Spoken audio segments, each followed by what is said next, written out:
Now, the other thing is, I know it's 2025, but unfortunately, nobody has any patience. Patience, patience, patience.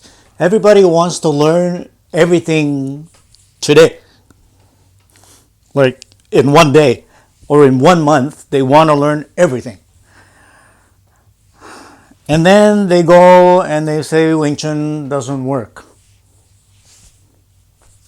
Well, come on, man. Get with the program. You got to go to A, you got to go to B, you got to go to C, you got to do the whole curriculum. And a lot of people are teaching the entire curriculum in a couple of months. It's like, come on, man. Like, when I learned Wing Chun, the first 3 months, I did not touch anybody's hands. Okay, my Ma Sifu says, it's going to be a worst time of your life in the first 3 months. I was facing the corner of a wall and doing my Yi Ji Kim Yo Ma and doing just empty punches and doing my Wing Chun stands, and that's it. Okay? It was very, very, very strict. He taught it the way Yip Man teaches it, which is you don't graduate to the next level unless everybody is sure that you have mastered that. Because to teach you and correct you years later is the hardest thing. So for you to get it right is very important. So we, in those days, like I said, in the 80s, we don't advance you until you've learned that one move and you know that one move inside and out. Then they teach you then the next move. Silim Tao takes 1 year to learn. Okay. Each of the forms, Chum Kiu takes 1 year, Biuji 1 year, maybe Mo Yuan Zhong 1 year, and then the weapons. So total, maybe 5 years. If you went to class twice a week, it would take you 5 years to kind of go from from the beginning to the end. That doesn't mean that you're like proficient at the end. It just means that you've learned it. Then 5 years after, then you really can start to teach somebody how to use these forms in a Wing Chun setting. And then after that, how to use these forms in real life. Okay, which is everybody getting it wrong. So it takes that long. It takes like 5 years. Hell, no one has the patience now today in 2025 to do something like that, to stand in the wall and do your stance for 3 months. People will quit and leave. So it's really, really tough today. A lot of people are learning their Silim Tao and then they leave and they think they've learned Wing Chun because then they're taught Chum Kiu, they're taught Biuji, and they're like hitting the dummy all wrong, and then they leave, and then they think Wing Chun is this thing where you stand square, and they think Wing Chun is that. And because in Silim Tao we really teach you how to root, how to do your stance, and how to root so you can get the power out. That doesn't mean that when you fight you're going to stand like this as a statue. Okay, I mean, this is how to get the power out, but you don't stand like this. Okay, that's why we teach you Chum Kiu afterwards. And Chum Kiu is searching for the bridge. To chum, something in literary writing in Chinese means to search. Kiu is bridge, so you're searching for this bridge. Well, how are you going to look for a bridge if you don't move, right? I mean, you got to move. If you don't move, you're not going to find what you need, which is the bridge to cross over to attack. Because if you just attack blindly, then you are just subjugated to your speed. And we don't want to only you to rely on speed, because in the scenario is that you are not fast. So that you want to use technique to overcome your slow speed, so that you want to cross a bridge where they have a hand coming, and then when they have that hand coming, you're touching that hand, then you can enter into the face with your punch, because you know where that hand is. Once you know that where that hand is, you know where the rest of the body is. And that hand, for that millisecond, will forever tell you what you need to do, what position you need. You need to advance, you need to punch this way, or do you need to punch this way? It tells you everything. So that's why you don't want to just go in blind. If you just go in blind and just attack, you're just relying on your speed and hope that you hit something. And we don't want to gamble. So Chum Kiu is all about moving and shifting, which there are people that can do the Chum Kiu form perfectly. And you see them do it really, really well. A lot of people can do forms way better than I can. But you have to realize that a form is just a form. And you have to kind of break down every move, and you have to know how to use it, and you have to know how to use it in a natural environment where you're not using it exactly. You have to interpret. Otherwise, you can't just, you can't go like this. You can't go like this. You can't go like this. You don't fight like this in real life. So Chum Kiu is moving and shifting. As in a fight, it's a constant moving environment. You can't go like this. This is no way to fight. So a lot of people can do the moves and do the form really well, and they could be doing Chum Kiu for years. But when it comes to fighting, they can't relate. Oh, now what do I do? Then they go like this when they fight. That's just not real. So it takes you a really, really long time to understand Wing Chun and to put it together, and then to learn it, and then to try to use it. So the other thing is, we teach you say tan. So it comes from the middle, you come from the side, it comes like this and like this and like this. Because someone is firing this perfectly straight punch down the middle.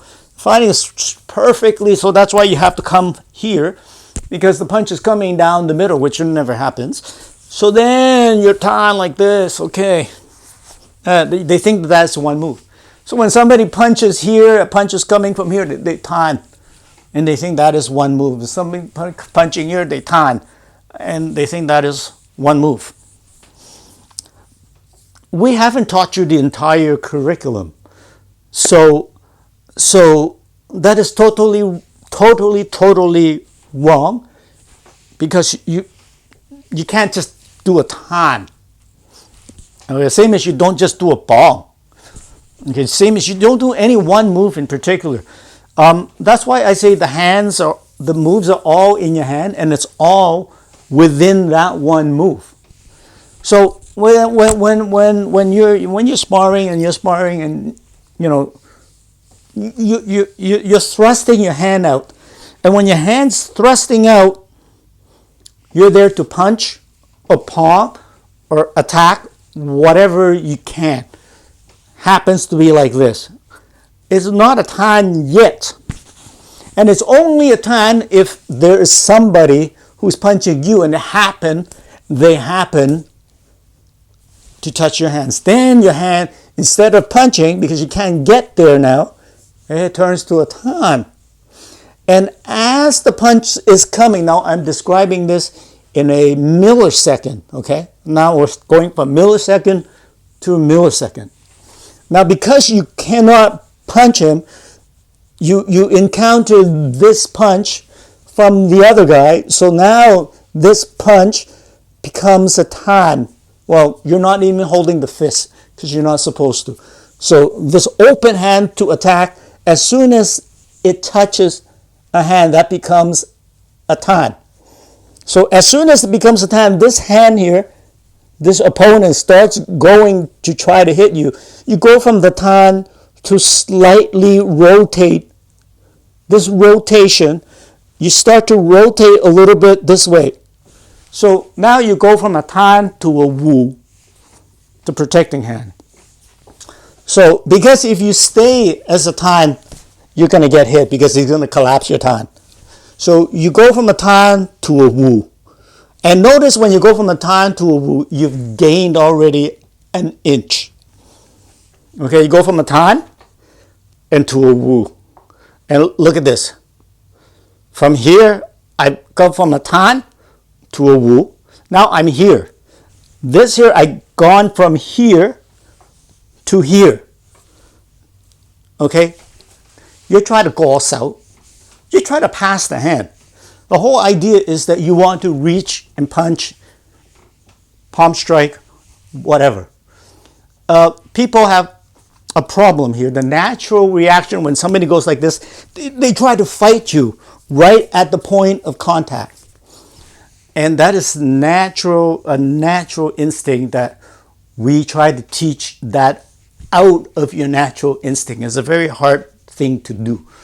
And that's why Wing Chun takes years and years for us to try to teach you out of this natural instinct. Because when that happens, this person, I'm starting to punch him. And they want to do this more in that next millisecond. And the more they try, the more they are unsuccessful. Because then they can't launch their other hand. So at this point, it goes like this from the strike to a tan to a rotating wu. So now you've gained from here to here, and now you are stronger because it's closer to the elbow. You've become stronger. And at this point to the wu, it becomes the chum. So now you're even further. Now you're starting to reach him. And that's the hallmark of Go Sao. You're not fighting him here. You want to slide past. So it's this twisting of the wrist.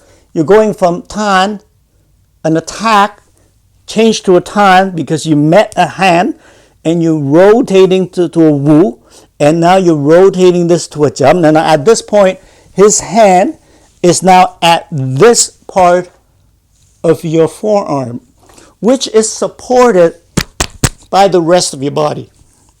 So if you can get there, you can rotate and goss out. You slide the hand in. You don't fight the power this way. You maintain your elbow strength, okay, which we try to teach you all the time. You maintain your elbow strength to go from there to here. Now, you do not, for any reason, do this in a Wing Chun scenario. Okay, you have to start from your elbows out so that you can meet these punches.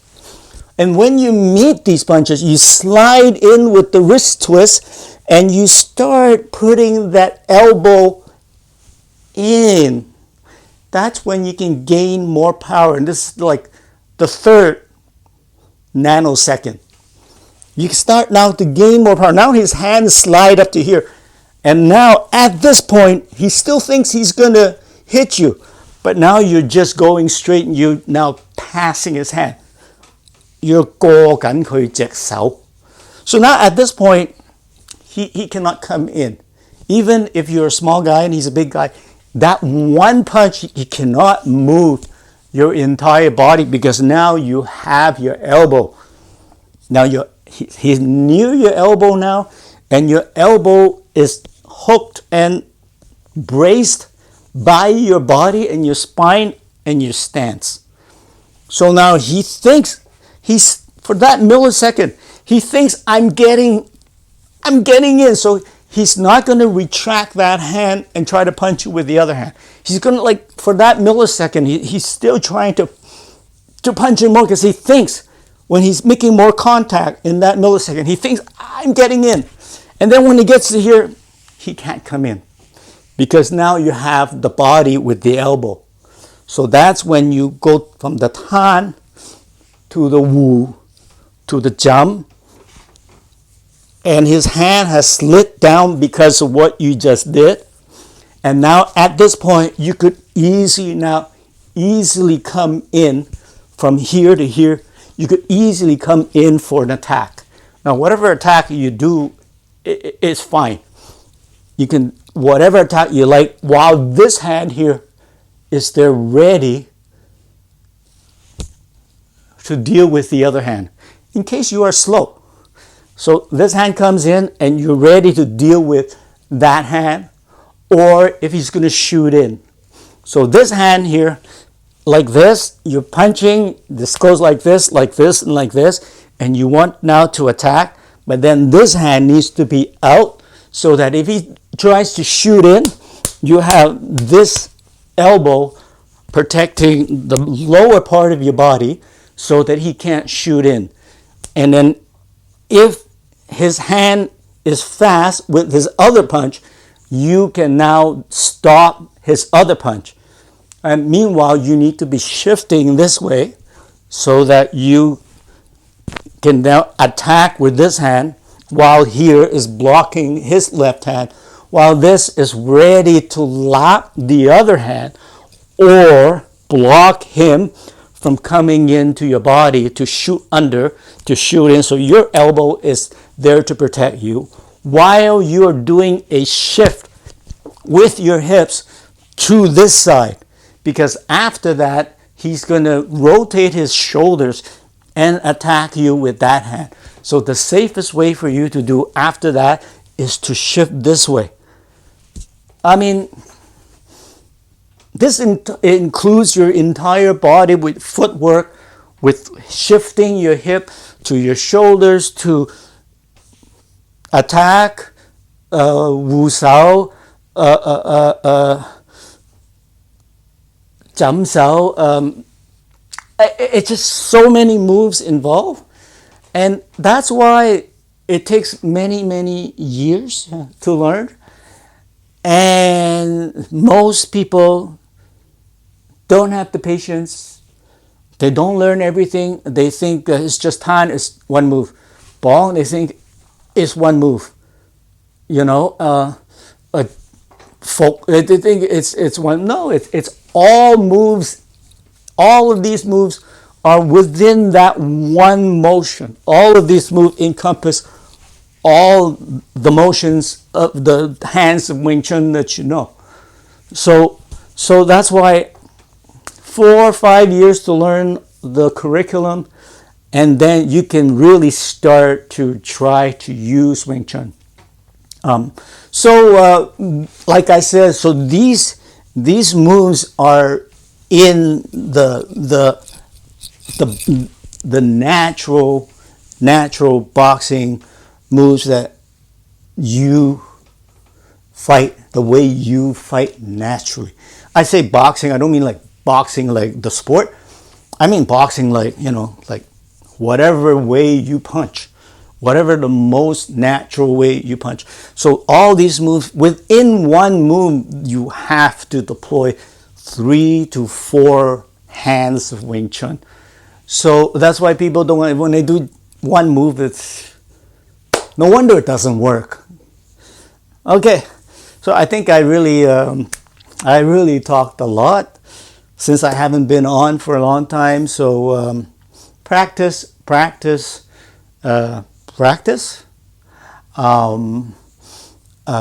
Keep in shape. For me, it's a lovely sport, and everybody can learn it. And once again, the Happy New Year and 恭喜發財，唔該晒. Thank you very much, and have a nice day. Thanks, bye.